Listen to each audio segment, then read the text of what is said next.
Mga katrops, welcome back ulit kayo sa akong channel Sports React PH at ngayon na ay pag-uusapan natin ang balita na meron na nga daw pong diskarte si Dillon Brooks para matalo ang Team USA. Pag-uusapan na rin nga natin ngayon dito sa ating panibagong video ang balitang tuloy pairing nga daw po ang trade sa pagitan ng Brooklyn Nets at Los Angeles Lakers.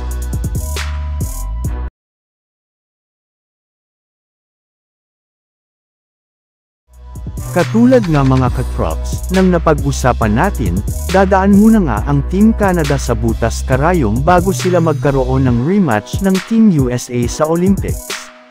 Pero sa kabila nga niyan ay hindi rin naman nga ito naging hadlang kay Dillon Brooks para tumigil siya sa pag-iinde at pagyayabang ngayon matapos niyang sabihin ulit na ang Team Canada lamang nga daw po ang nag-iisang kupunan ngayon na may kakayahan na talunin ang Team USA sa isang laro. At gagawin nga niya ang lahat ng kanilang makakaya upang magkaharap ulit sila at kapag mangyari nga iyan ay sinisigurado nga po niya na pipisikalan at pagtatrash talkan nga po niya sina LeBron James at Stephen Curry upang sa ganun ay mawala ang focus ng dalawang ito sa kanilang laro. Ang problema lang, kahit man nga napaka-epektibo ng mga ginagawa nitong on-court tactics sa kanyang mga nakakalaban ay hindi rin naman nga ito gumagana ni isamang beses kina LeBron James at Stephen Curry bagkus mas pinapaganda pa nga nito ang kanilang performance kaya kailangan muna nga ni Brooks na magdalawang isip kung osar-in niya ulit sina LeBron at Curry sa kanilang sunod na paghaharap. Samantala pumunta naman tayo sa ating sunod na pag-uusapan ngayon sa balitang tuloy pairing nga daw po ang trade sa pagitan ng Brooklyn Nets at Los Angeles Lakers. Ayun nga mga katrops, sa pinakahuling inilabas na balita ngayong araw, nakikipag-usap pairing naman nga daw po si Rob Pelinka sa front office ng Brooklyn Nets patungkol sa posibleng trade na pwede nilang gawin ngayong off-season.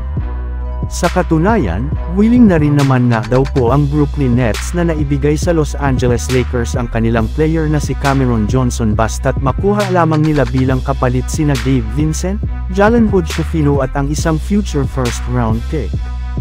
Sa ganiyang paraan nga ay hindi masisira ng Lakers ang core players ng kanilang kasalukuyang lineup para sa next season.